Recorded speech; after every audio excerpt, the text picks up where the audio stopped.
ماشي يا جماعة. تعالوا نتكلم عن انواع السباننج تري بروتوكول.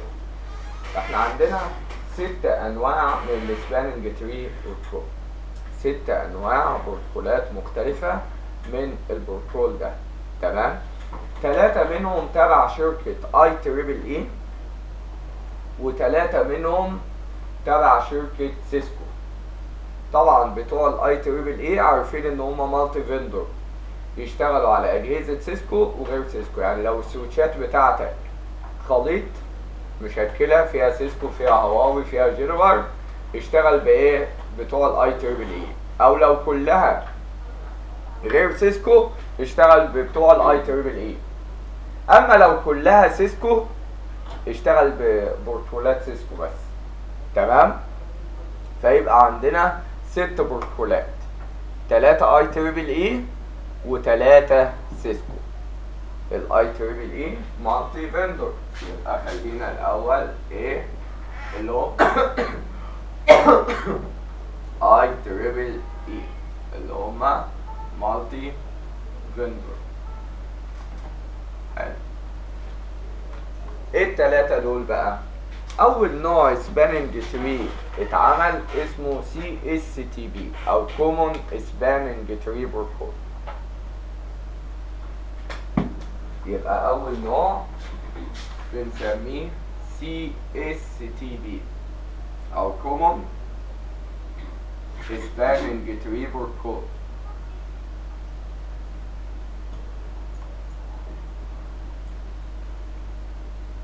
كومون يعني ايه؟ مشترك. كومون يعني مشترك. يعني ايه الكلام ده؟ في النوع ده بيعمل لي روت بريدج واحد لجميع الفيلانات. روت بريدج واحد لجميع الفيلانات. يعني ايه الكلام ده؟ يعني تخيل انا معايا شبكة فيها سويتشين ديستريبيوشن، ده كده الديستريبيوشن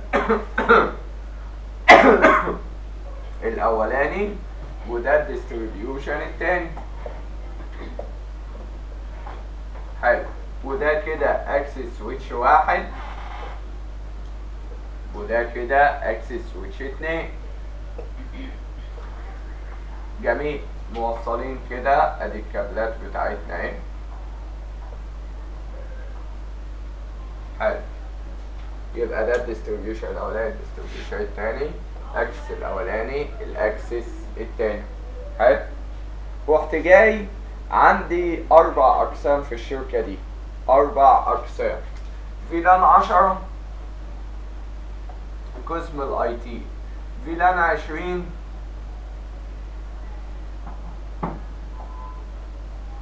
قسم السيلز، فيلان 30 قسم الاتش ار، فيلان 40 قسم الادمن. حلو. فدول ايه الفيلانات اللي عندي؟ اي تي وسيلز واتش ار وادمن. دي مين؟ دي الفيلانات اللي موجوده عندي. حلو. مطلوب مننا ايه يا جماعه؟ في النوع ده بيعمل لي روت بريدج واحد لجميع الفيلانات. يعني ايه؟ يعني مثلا يعمل لي الديستريبيوشن ده روت بريدج لكل الفيلانات ده.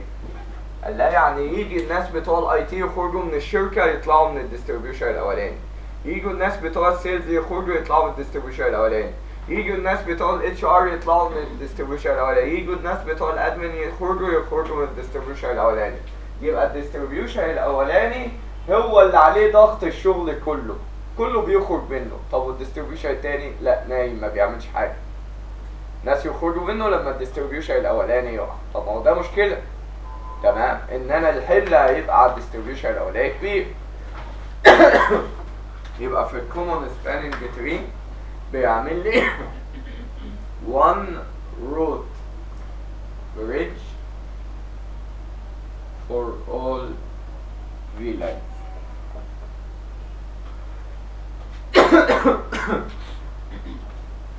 روت بريدج واحد لجميع الفيلانات. مش بس كده، ده كمان الالجوريزم بطيء. يعني ايه الالجوريزم بطيء؟ عشان نحدد البورت اللي هيتقفل بنقعد قد ايه؟ 15 ثانية listening و15 ثانية learning، 30 ثانية على بال ما نشوف فين البورت اللي هيتقفل وفين البورتات اللي هتشتغل، فبياخد وقت على بال ما يشتغل. يبقى برضه بنقول عليه slow algorithm.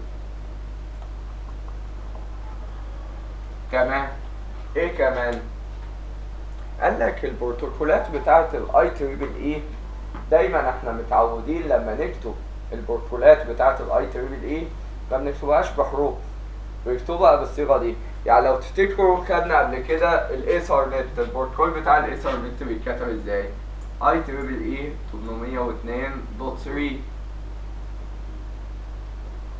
صح؟ طب لما جينا ناخد بروتوكولات الوايرلس كان اي تريبل اي 802.11a.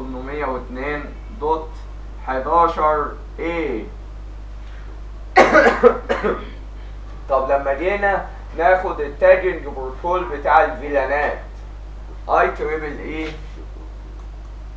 802.1q.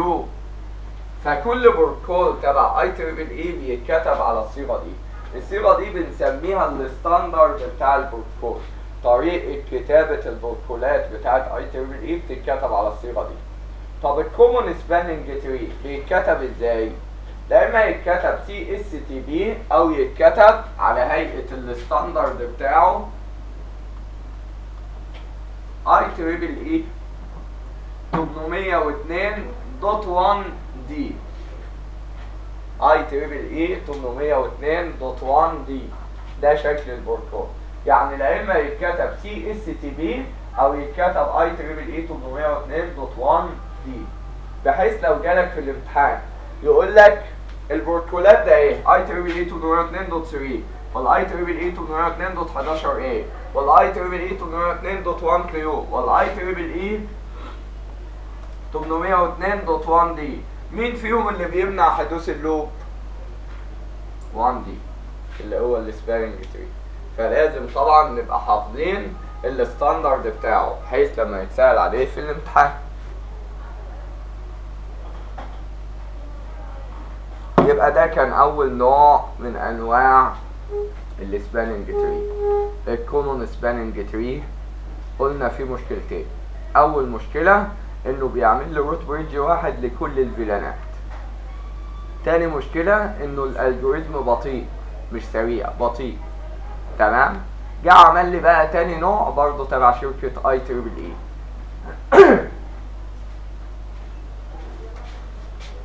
بنسميه النوع التاني RSTP.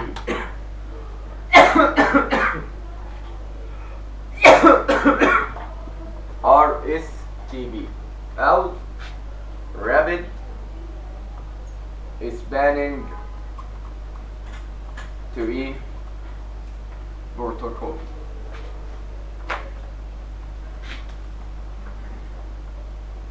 Rapid Spanning Tree Protocol. ايه موضوع Rapid Spanning Tree Protocol؟ كلمة Rapid يعني ايه؟ سريع. سريع. ده شبيه بالكومون سباننج تري. شبيه بيه في ايه؟ انه برضه بيعمل لي روت بريدج واحد لجميع الفيلانات.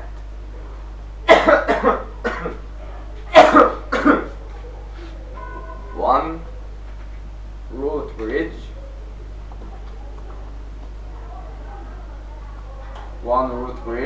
for all VLANs.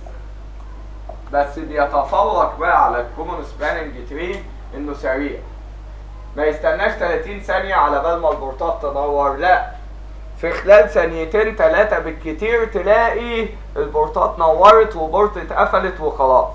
ما يقعدش بقى 15 ثانية listening و15 ثانية learning، لا، العملية سريعة. تمام؟ faster algorithm، الالجوريزم بتاعه سريع. طب هو عمل السرعة دي ازاي؟ عمل السرعة بطريقتين. عمل السرعة بحاجتين خلته سريع. أول حالة عملها ايه؟ احنا عندنا كام حالة للبورت؟ كام بورت ستيت؟ 5، اللي هي disable، بلوك، listen learn forward. disable block listen learn forward. لا قال لي انا هدمج لك الحالات دي بدل ما البورت تمر ب5 مراحل عشان تشتغل اخليها تمر ب3 بس.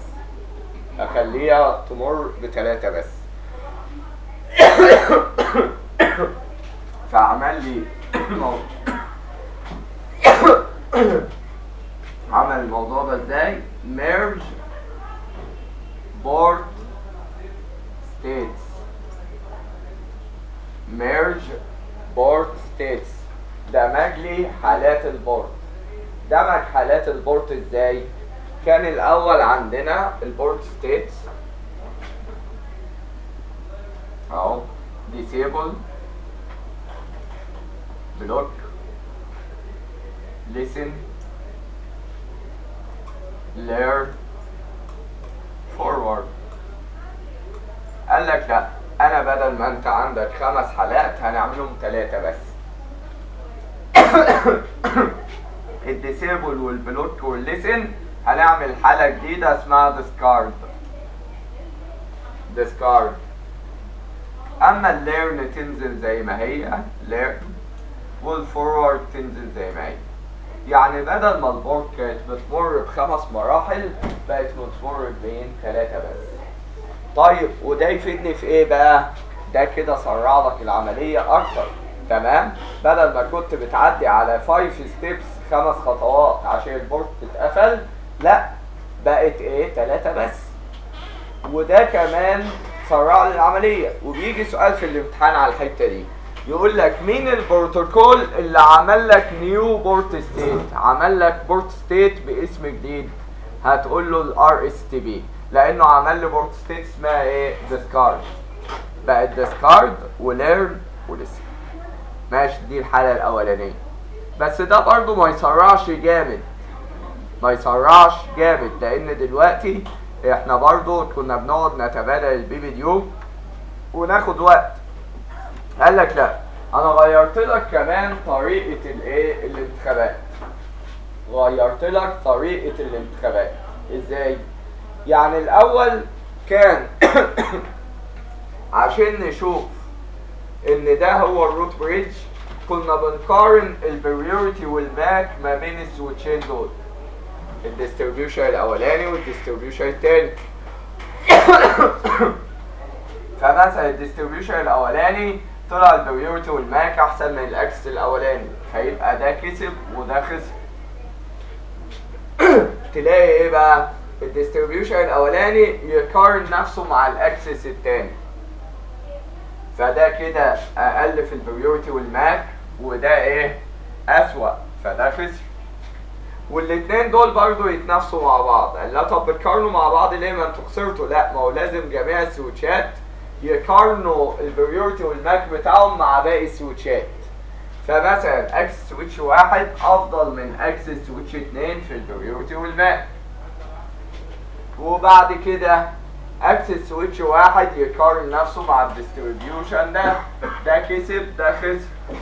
الديستريبيوشن ده يقارن نفسه هنا، ده كسب وده خسر. طيب الديستريبيوشن الاولاني يقارن نفسه مع الديستريبيوشن ده كسب وده خسر. اللي كسب كل المواجهات يبقى هو الروت بريدج. فكان الموضوع بيطول لان كل سويتش كان بيقارن نفسه مع باقي السويتشات، حتى السويتشات اللي خسرت في المواجهات مع سويتشات تانية كانت بيتم المقارنة. زي كده نظام ماتشات الدوري، تلاقي فريق يقعد يلاعب الفرق التانية كلها، حتى الفرق اللي خسرت من فرق تانية برضه يلعبها على اساس يجمع اكتر نقط ويكسب الجميع. حلو، فكان بيطول.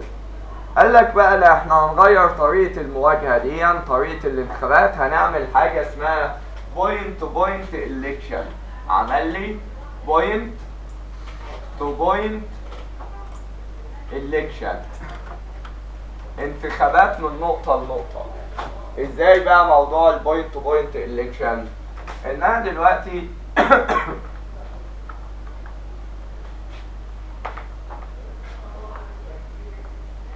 السويتش الديستريبيوشن الاولاني يقارن نفسه مع الاكسس الاولاني، مين احسن في البريورتي ومين احسن في الماك.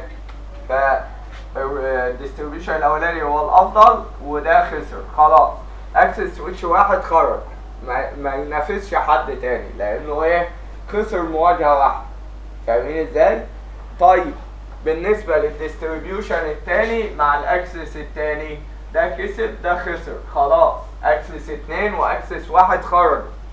بعد كده الديستريبيوشن الاولاني مع الديستريبيوشن التاني ده كسب ده خسر خلاص. يبقى ده الديستريبيوشن الاولاني هو الروت ريش. زي ماتشات الكاس كده خروج المغلوب. يعني المواجهه بتتم ما بين كل سويتشين والسويتش اللي يخسر في مواجهه ما يلعبش حد تاني او ما يقارنش نفسه بحد تاني. فبقى عمليه الالكشن او عمليه الانتخابات اسرع بكتير. وصلت الفكره؟ ده بالنسبه للجزئيه دي. حلو. ايه كمان؟ يبقى ميرج بورت ستيتس وبوينت تو بوينت الكشن. يبقى سرع لي العمليه عن طريق انه دمج لي حالات البورت وعمل لي ايه انتخابات من نقطه لنقطه. بس برضه كان عنده مشكله انه بيعمل لي وان روت بريدج لجميع الفيلانات. طب الستاندرد بتاعه كان ايه؟ الستاندرد بتاعه IEEE 802.1 W. IEEE 802.1 W. تمام. النوع الثالث بقى في البروتوكولات بتاعتنا بتاعت ال IEEE اسمه ايه؟ المالتيبل سبامينج تري او MSTP. يبقى النوع الثالث MSTP او بنسميه مالتيبل سبامينج تري بروتوكول. في النوع ده قال لك انا هقسم الفيلانات بتاعتك لايه؟ لجروب. هقسم الفيلانات لجروبز مجموعات، وكل مجموعه من الفيلانات يبقى مسؤول عنهم روت بريدج معين. يعني ايه؟ يعني مثلا قسم الاي تي والسيلز اللي هم فيلان 10 وفيلان 20 هنحطهم في جروب واحد، وقسم الاتش ار والادمن اللي هم فيلان 30 و40 هنحطهم في جروب 2. وهخلي الديستريبيوشن ده روت بريدج لجروب واحد، واخلي الديستريبيوشن ده روت بريدج لجروب 2. فيبقى كده لو انت في الاي تي والسيلز هتخرج من السويتش ده، لو انت في الاتش ار والادمن هتخرج من السويتش ده. فكده ايه؟ عمل لي توزيع احمال، فكده الشكل بقى افضل بكتير.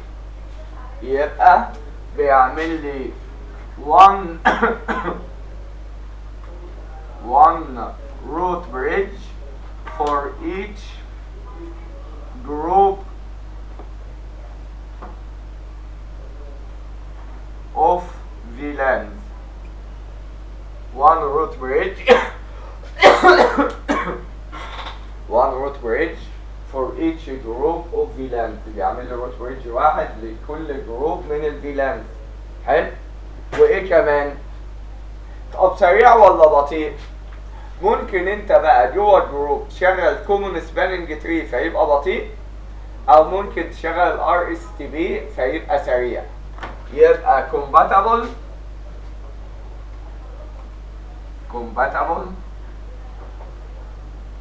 with CSTP and RSTP. ممكن تشتغل معاه ب CSTP فيبقى بطيء، او بال RSTP فيبقى سريع. وده يعتبر احسن بروتوكول تشتغل بيه لو انت السويتشات بتاعتك مش كلها سيسكو، او سويتشات مخلطه سيسكو على غير سيسكو. تمام؟ طب افرض انا كل سويتشات سيسكو، يبقى مش هنشتغل بالثلاثه دول، امال هتشتغل بايه؟ بتوع سيسكو بقى. طب الستاندرد بتاع ده ايه؟ الستاندرد IEEE 802.1S. IEEE 802.1S. وصلت الفكرة؟ يبقى هي دي البروتوكولات بتاع شركة مين؟ IEEE. يبقى خدنا 3 بروتوكولات تبع شركة اي تريبل اي اهو. اول بروتوكول اللي هو الكومون سباننج تري اي تريبل اي 802.1 دي. تاني واحد الرابيد سباننج تري اي تريبل اي 802.1 دبليو. بعد كده المالتيبل سباننج تري اي تريبل اي 802.1 اس. حلو. فدي البروتوكولات بتاعة شركة اي تريبل اي. اول بروتوكول اللي هو الكومون سباننج تري، عيبه كان بيعمل له روت بريدج واحد لجميع الفيلانات، بس كان عيبه بطيء. تمام. وبيعمل له روت بريدج واحد، وكان الستاندرد بتاعه اي تريبل اي 802.1 دي. النوع الثاني كان سريع رابيد سباننج تري، بس عيبه برضه بيعمل له روت بريدج واحد لجميع الفيلانات. تمام.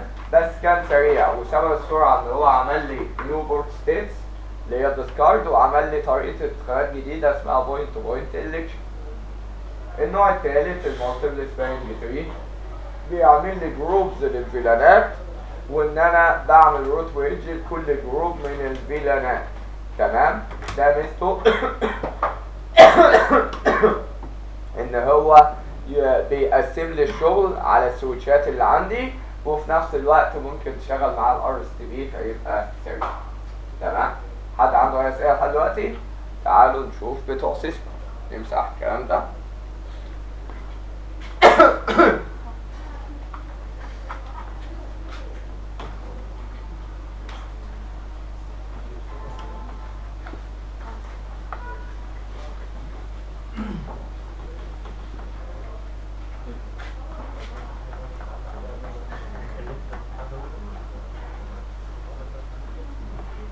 بتوع سيسكو احسن بقى، يعني انت لو عندك كل سويتشات سيسكو ما تشتغلش بالكلام ده، اشتغل بتوع سيسكو احسن. فاول نوع تبع شركه سيسكو يبقى بي سيسكو بروفرتر، ملكيه خاصه لسيسكو. اول نوع بنسميه بي في اس تي بي، او بنقول عليه بيرفيلان سباننج تري بروتوكول. بيرفيلان يعني الكل فيلان، بيرفيلان يعني الكل فيلان. ده كان بيعمل لي روت بريدج لكل فيلان. يبقى one root bridge for each VLAN. قال لها يعني ايه؟ يعني هتعمل 4 روت بريدج. احنا عندنا هنا كام فيلان؟ 4. هتعمل 4 روت بريدج عادي براحتك. ممكن تعمل 4 روت بريدج، او ممكن تقول له ده روت بريدج لفيلان 10 و20، وده روت بريدج لفيلان 30 و40. قال لها طب ما هو كده عمل زي المالتيبل سباننج تري. بس هنا الميزه ان انا ما احتاجتش اقسمهم لجروبس. يعني انا في المالتيبل سباننج تري كنت باجي اقسم جروبس واعرف ال4 سويتشات الجروبات اللي عندي. لا، انا ببساطه هاجي على السويتش ده اقول له انت روت بريدج لفيلان 10 و20، واجي على السويتش ده انت روت بريدج لفيلان 30 و40، ولا تقسم جروبز ولا تتعب نفسك. يبقى بيعمل لي 1 روت بريدج لكل فيلان او مجموعه فيلانات. حلو. ايه كمان كان بطيء؟ سلو الجوريزم. الالجوريزم بتاعه ايه؟ بطيء. حلو. طيب لو طالما الالجوريزم بطيء يبقى الرابد احسن. ماشي، خلينا نكمل المواصفات وبعدين نشوف. بس ده كان فيه عيب غير ان هو بطيء، ان هو ما كانش بيتعامل مع التاج البروتوكول بتاع الفيلانات غير الاي اس ال. ما احنا عارفين الفيلانات ممكن نكتب التاج بتاعها لا اما بالاي اس ال لا اما بالدوت 1 كيو، واتفقنا مين الاحسن؟ الدوت 1 كيو، لان حجم التاج 4 بايت بس، لكن الاي اس ال كان 30 بايت. فده ما كانش بيفهم غير الاي اس ال بس، يوز اي اس ال اونلي. فطبعا ما حدش شغال بالاي اس ال، فعشان كده البيرفيلان سباننج تري ما حدش بيستخدمه. طب ايه اللي حصل؟ عمل لي بروتوكول تاني اسمه بيرفيلان STP بلس. بير فيلان اس تي بي بلس. وده على فكره النوع الديفولت في سويتشات سيسكو، النوع الاساسي في سويتشات سيسكو اللي هو بير فيلان اس تي بي بلس. زي النوع اللي فوق بالظبط، one root bridge for each فيلان، روت بريدج واحد لكل فيلان، وسلو الجوريزم، الالجوريزم بتاعنا بطيء بس بيستخدم يوز اي تريبل اي 802.1 كيو، بيستخدم الاي تريبل اي 802.1 كيو تاجنج بروتوكول. حلو، يبقى بيستخدم الاي تريبل اي 802.1 كيو بس برضه بطيء. طب انت ما قلتلناش الستاندرد بتوعهم ايه؟ مالهمش ستاندرد، لان اللي ليه ستاندرد مين؟ اللي هم بتوع الاي تريبل اي، لكن دول تبع شركه سيسكو مالوش ستاندرد. وصلت الفكره؟ طيب بس لحد دلوقتي بتوع اي تريبل اي احسن، لان كان عندهم رابد، كان عندهم سريع، فراح عامل لي بقى النوع الثالث، وده احسن بروتوكول اتعمل اللي هو النوع الثالث. اسمه ايه؟ RBV STP Plus، RBV STP Plus او Rapid Bare VLAN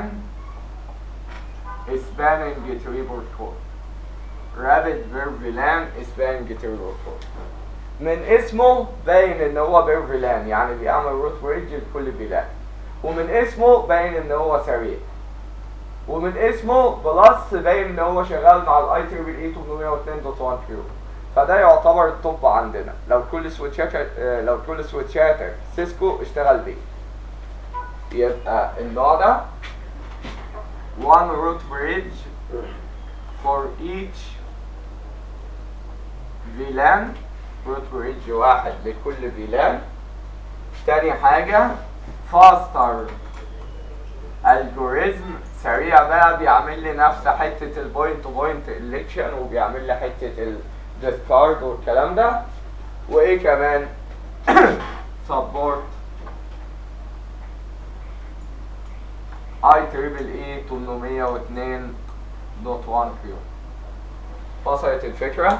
طيب انا دلوقتي عايز اشتغل باي واحد من دول، بشتغل ازاي؟ بتيجي عندك كده في الباكيت تريسر، حلو، تعالى كده وصل لي السويتشات بتاعتي اهو، ده وده وده، وصل لي هنا بي سي واحد وبي سي واحد، وهنا بي سي اتنين، وصل كابلاتك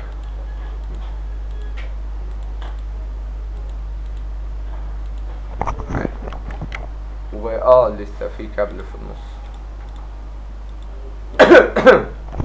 سرع كده، انا هدي للبي سي ده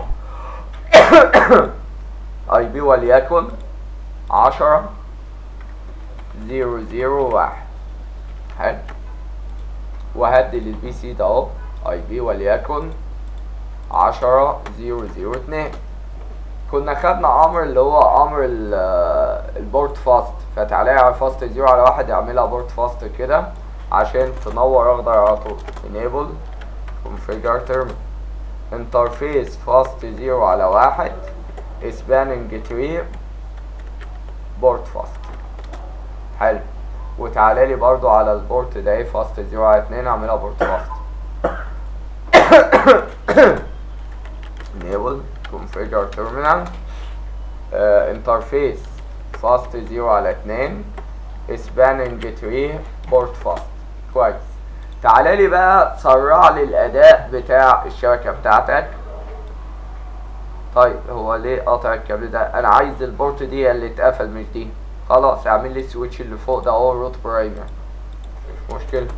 enable configure terminal spanning tree. لاحظ بنكتب رقم الفيلان، عرفنا بنكتب رقم الفيلان ليه؟ لاننا شغالين في بير فيلان، فانا عشان اعمل ده روت برايمري في الفيلان واحد عملته في فيلان واحد. طب افرض عايزه في فيلان 10 و20، هقول له 10,20 روت برايمري، يبقى كده ده بقى روت برايمري فيلان 10 و20. لانك شغال في البير فيلان فبتحدد رقم الفيلان، لكن في الكومون ما كنتش بتحدد رقم الفيلان لانه كان بيبقى روت بريدج لجميع الفيلانات. لا انا هعمله الفيلان واحد بس لان الاجهزه عندي عضوه في فيلان واحد. حلو. طيب كده قفل البورت دي. خلي لي بي سي واحد يبنج على بي سي 2 كده عشان اوريك لما تبقى الطوبولوجي سريعه ايه اللي بيحصل ولما تبقى الطوبولوجي بطيئه ايه اللي بيحصل. هنا دلوقتي لما اقول له بنج شرطه تي بنج مستمر على 10002 بنج شغال اهو. شوفوا يا جماعه لو انا جيت وقطعت كابل مثلا زي الكابل ده اهو هتلاقي الشبكه تقع لمده قد ايه لحد ما ما البنج يرجع تاني 30 ثانيه او 50 ثانيه على اساس الناحيه دي بعيدة عن السويتش. فالبورت دي عشان تتفتح هيستنى 20 ثانية اللي هي الماكس ايج تايم اقصى وقت للانتظار، ويزود عليها 15 ثانية listening و15 ثانية learning، فبالتالي كله كام 50 ثانية. فهيفضل مستني كده تايم اوت زي ما شفنا لحد ما البورت اشتغل. ده بسبب ان انا شغال بالجوريزم بطيء. احنا شغالين بمين باي ديفولت اللي هو بير فيلان سباننج تري بلس بي في اس تي بي بلس. شفتوا البنج هيرجع اهو رجع البنج اهو. شفتوا ازاي؟ طيب رجع لي الكابل برضو هتلاقي البنج انقطع شويه على بال ما البورتات دي تنور اخضر، هياخد وقت. طب انا مش عايز كده، انا عايز اشتغل مثلا بنوع زي الار اس تي بي. هتعمل الكلام ده ازاي؟ بتيجي على الجهاز بتاعك في مود الكونفيجريشن، بنيجي على السويتش في مود الكونفيجريشن وبنديله الكوماند ده اهو سباننج تري مود، ودي المود بقى اللي يناسبك. لو عايز كومن سباننج تري هقول له سي اس تي، ده كومن سباننج تري. طب عايز الرابيد سباننج تري ار اس تي. طب لو عايز المالتيبل سباننج تري ام اس تي. طب لو عايز البير فيلان بي في اس تي. طب لو عايز الرابيد بير فيلان رابيد شرطة بي في اس تي. دي كده الانواع. بتقول له سباننج تري مود وتديله النوع، بس لازم الكلام ده على كل السويتشات. طب احنا عايزين نشتغل بالرابد بس الرابد بتاع البير فيلان فهقول له طبعا هوست نيم ده ديستريبيوشن. حلو. سباننج تري مود شوف المودز اللي ظاهره عندي بس البي في اس تي والرابد بي في اس تي، ما عنديش اي حاجه تانية.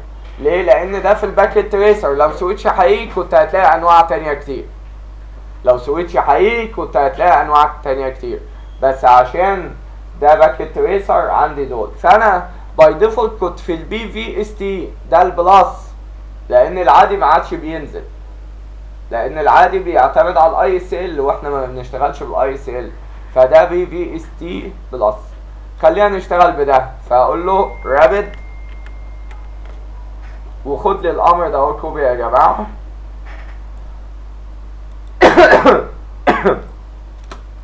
وحطه كمان على السويتش الاولاني ده اهو. حلو. واحطه كمان على السويتش التاني ده اهو. حلو. يبقى انا كده اتحولت من النوع البي في اس تي للرابد بي في اس تي بلس. سرع كده شويه. شايفين البنك شغال اهو. شوفوا لما اقطع الكابل الشبكه هتقع لمده قد ايه.